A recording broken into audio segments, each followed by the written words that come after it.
Like a Fish. I'm your host, Brian Big Fish Ragland. This is... Indeed. Of course it is. So tonight, we have with us... I'm going to say this redneck. Unibroue Terrible.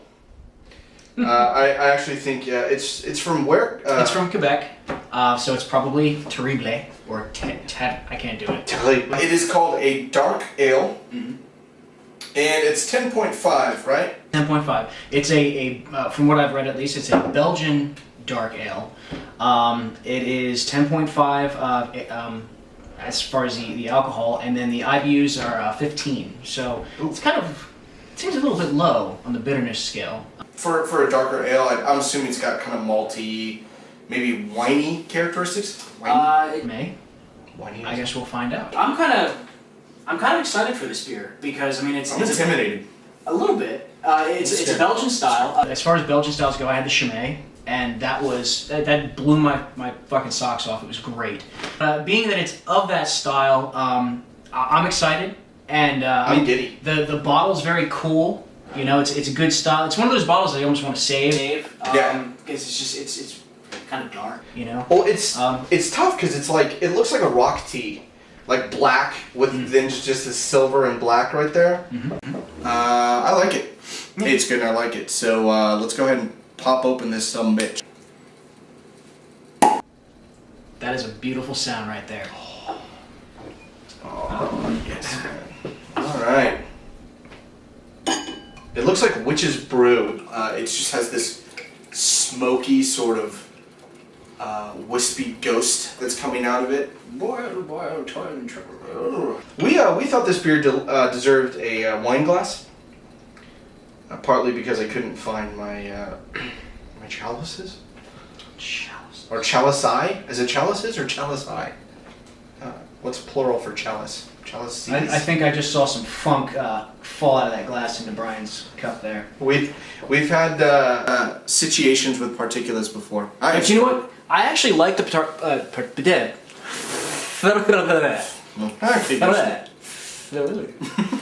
I like the particulates in my beers because I found that it almost gives it like a creamier texture, which really just, for me, just really wakes up the flavor and just makes it a lot more, I don't know, refreshing almost. It's smoother, it tastes better. Anyway.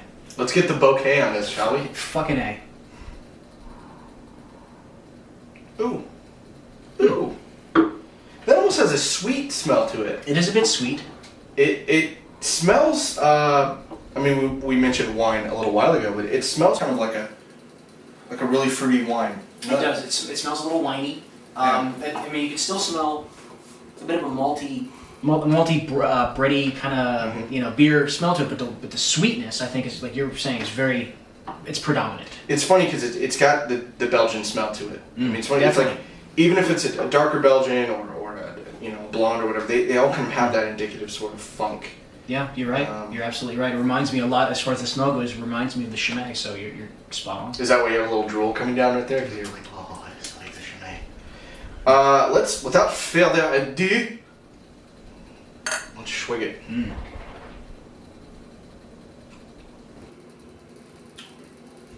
Oh, but in a good way. Did you, when you took that sip, did you get a little bit of an alcohol buzz? A little bit. Did it do that where you're like, Yeah, oh. It was a little bit. I don't. You probably catch that on camera. Like, there was a little like. Both of us were like, oh my. Hello. It is. Oh, hello. Sulu.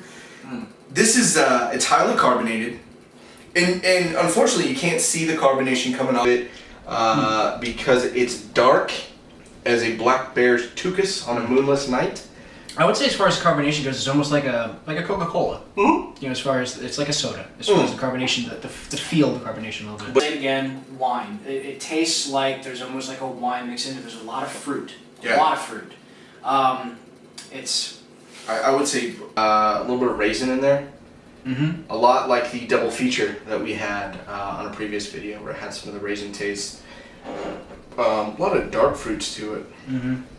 This is I know we're not really talking about it very much because we're too busy drinking it. Too busy drinking it and really enjoying it. I like this. The alcohol content, really, you feel it. I got that belly warmth.